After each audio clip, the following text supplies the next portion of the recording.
और एक बात और बता दूं, जब नबी तशरीफ लाए तो अभी तो कोई कलमा पढ़ने वाला नहीं था जो झंडा लगाता। अभी तो जानता भी नहीं था ना कोई कि इनका हमें कलमा पढ़ना है, ये आखिरी पैगंबर है, कोई नहीं जानता था ना। तो फिर झंडा कौन लगाता, उनके नाम पे चरागा कौन करता? इसलिए अल्लाह ने झंडा लगवा दिया खाने खुदा की छत पर। और फिर क्या किया? चरागा कराना था। अब तो चरागा करने वाला कोई था नहीं, किसी को थोड़ी नहीं पता था ये आखिरी नबी बन के तशरीफ लाए, रसूलों के इमाम है, नबियों के इमाम है, तो कौन चरागा करता? अल्लाह ने आसमान के सितारों को हुक्म दिया, जाओ आमिना के घर को जाके जगमग जगमग कर दो, इसलिए कि मेरा नबी आमिना के आंगन में तशरीफ ला रहा। अल्लाह ने चरागा भी करा दिया, अल्लाह ने झंडा भी लगवा दिया।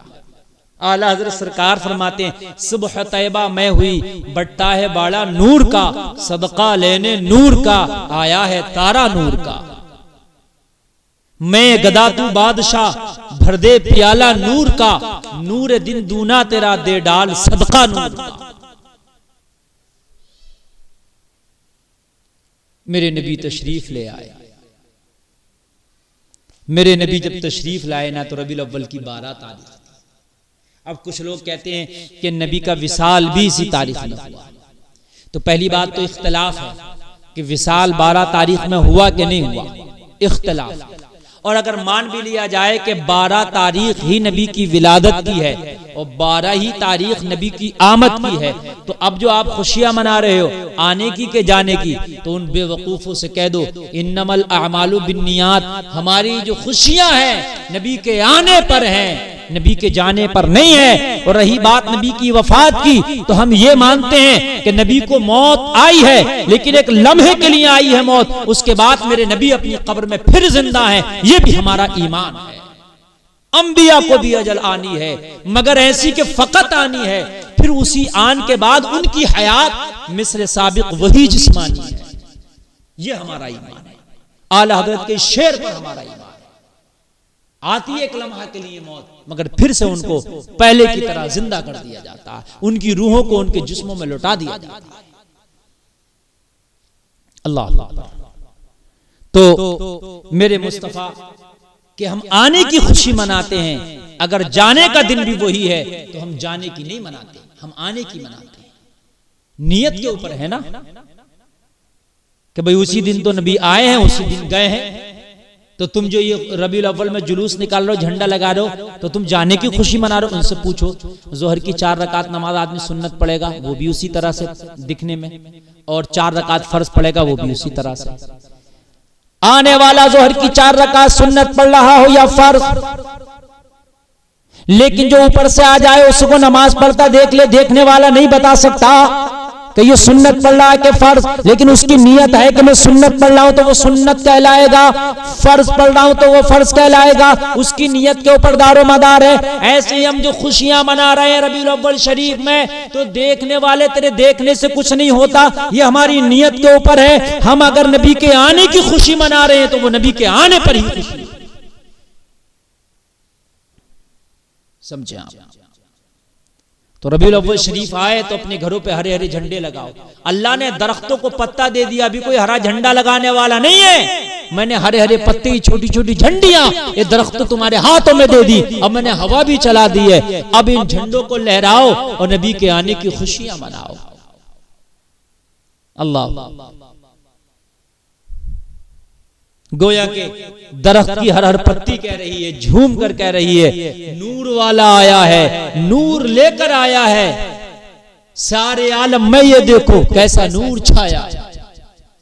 अस्सलातु वस्सलामु अलैका या हबीब अल्लाह। हर हर दरख्त का पत्ता कह रहा था, हल हल गुलशन की पत्ती कह रही थी, नूर वाला आया है, नूर लेकर आया है, सारे आलम में ये देखो कैसा नूर छाया।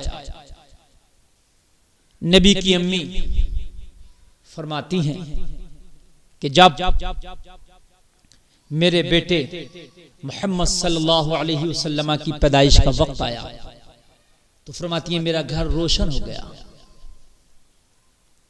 मेरा घर नूर से बिल्कुल मामूर हो गया। मैंने ईरान की चरागाहों में जो ऊंट चर रहे थे उनकी गर्दनों की कलादे देख ली। मैंने शाम की महल्लात को देख लिया। ऐसा लग रहा था कि आसमान झुका चला रहा है मेरे आंगन में, और आसमान के सितारे झुके चले आ रहे हैं। लग रहा था कि आसमान के सितारे मेरे आंगन में टूट पड़ेंगे। ऐसा लगा कि आसमान के सितारे मेरे आंगन में टूट पड़ेंगे। अम्मी फरमाती हैं नबी की, मेरा घर रोशन था। अल्लाह, आसमान के सितारे झुके चले आ रहे थे। आसमान के सितारे क्या करने आ रहे थे? तो आसमान के सितारे नबी के घर में झुके चले आ रहे। नबी की अम्मी फरमाती हैं घर रोशन था। अल्लाह। और जिस साल नबी की पैदाइश हुई उस साल मक्का में हर घर में बेटा पैदा हुआ। बीमारों को शिफा मिल गई। किसी के दरवाजे पे उस दिन कोई भिखारी नजर नहीं आता था। अल्लाह ने मुस्तफा के सदक़े में हर मां को बेटा दिया था। आज कोई भिखारी भी नहीं, आज कोई बीमार भी नहीं। हद ये है भूखों को आज खाना मिल गया। आज भिखारियों को नबी के सदक़े में अल्लाह ने उनकी झोलियां भर दी। आज उन्हें भीख मांगने की भी जरूरत ना हुई। हद ये है मौसम खज़ा में जिन दरख्तों के पत्ते झड़ जाते हैं और दरख्त के पास कोई माल सोना चांदी नहीं होता, दरख्त का जो जेवर है, दरख्तों का जो माल है, दरख्तों की जो कीमती चीज है वो उनका पत्ता हुआ करता है, जिससे दरख्त खूबसूरत भी लगते हैं, जिससे दरख्त के छांव में लोग बैठ के आराम भी करते हैं। और गुलशन में अगर फूल ना हो तो गुलशन उजड़ा उजड़ा नजर आता है। लेकिन मेरे मुस्तफा जब तशरीफ लाए तो ऐसी बारिश हुई, ऐसी बारिश हुई कि जो सूखे दरख्त थे, जो गंजे और नंगे दरख्त थे, अल्लाह ने उन्हें पत्ता दे दिया, हरे भरे हो गए, उनको शदाबी मिल गई। अल्लाह अकबर। जो गुलशन में जो है रौनकें खत्म हो गई थी, जो गुलशन उजड़ गए थे, उन गुलशनों को अल्लाह ने बहारें दे दी, उन गुलशनों को अल्लाह ने फूल दे दिए।